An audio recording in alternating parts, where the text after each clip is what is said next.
My name is Michelle and I am your emotional resilience coach.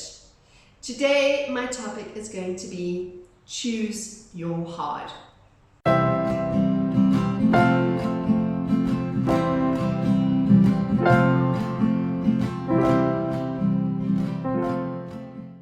In healing, what we often do is when faced with choices, we want to stay where we are because we believe that the choice to change is too hard.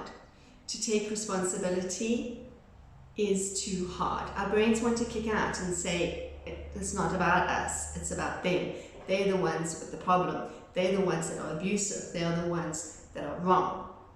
What we like to do is we like to look around and find other people to blame for where we are in our lives and why we are there.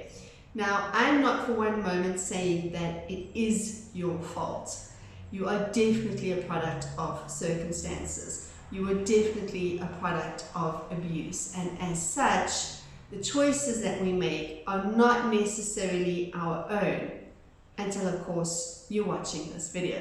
Knowledge is power, and there is an awareness that is rippling through where people are becoming more and more conscious of the fact that they do have a choice to change. When I started my journey, I remember discussing with somebody this process that I was going through, and I remember them saying to me, "Oh, that sounds so hard to live like that, to consciously be onto yourself all the time, to be aware of your thoughts all the time, to be vigilant all the time." And the truth is that it's hard not to do it, and it's hard for longer because you stay stuck, because you stay a victim, because you stay in those old patterns that sabotage you, that sabotage your relationships, that sabotage your happiness ultimately.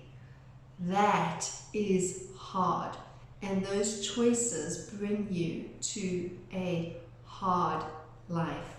Healing is not linear. You're going to have days where you are strong and you feel powerful and you feel great and you feel that you have taken your power back and you're learning to have your own back, and setting boundaries is really good and it is really amazing.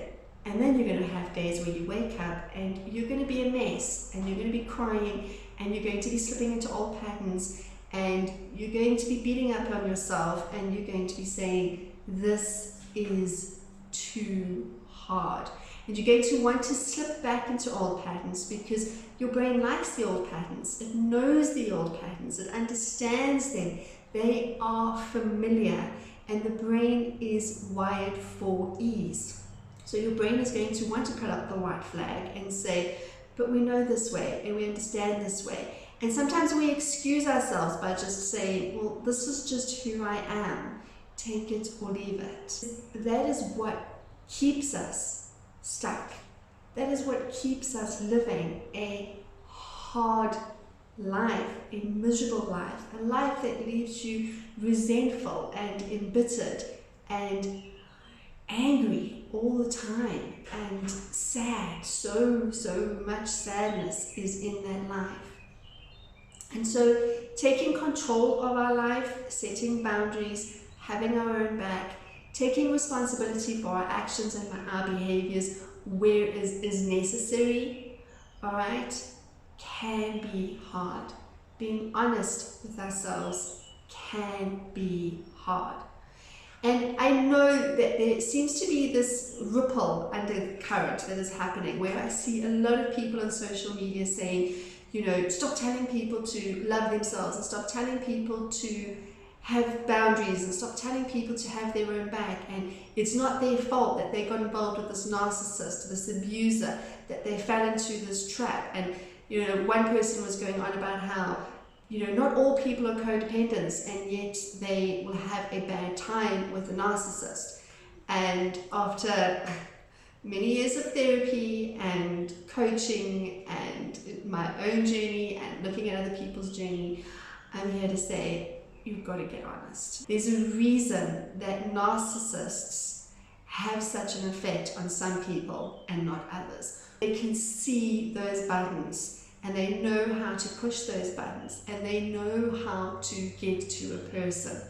Okay, there is a reason that those defenses in you are down. There's a reason that those vulnerabilities are there and exposed in the first place, and that they have success in breaking a person down and making a person believe all the worst things about themselves. And it doesn't just happen in a vacuum, in a void. There are things that need to be dealt with.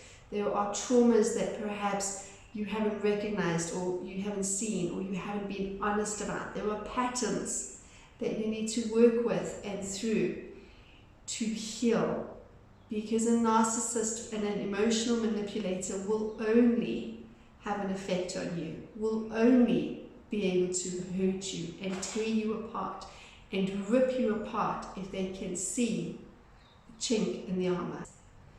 You're sitting here, you're listening to me, you're watching this video, and the choice is before you.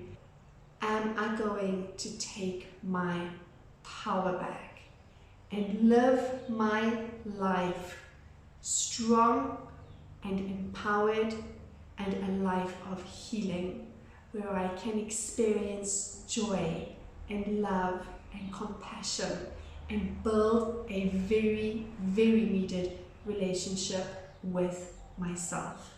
Because somewhere along the line, you lost you. Don't punish yourself, don't judge yourself, don't beat up yourself if you have fallen into these patterns. Please go and have a look at my other videos. I do discuss these patterns there. It really is a journey. It's not an overnight process. But if you stick to it, if you stick to learning to get to know you and to love you and to treat yourself well, and to be onto yourself when you fall into these patterns, and to be aware of it, and to drop the judgment and to drop the criticism, you will have a more fulfilling, more beautiful, more joyful life. Is it hard? Yes. But I'm here to ask you to choose your heart. I hope you have a most fantastic day, and please do stay tuned. I am going to keep releasing videos on skills and tools in healing.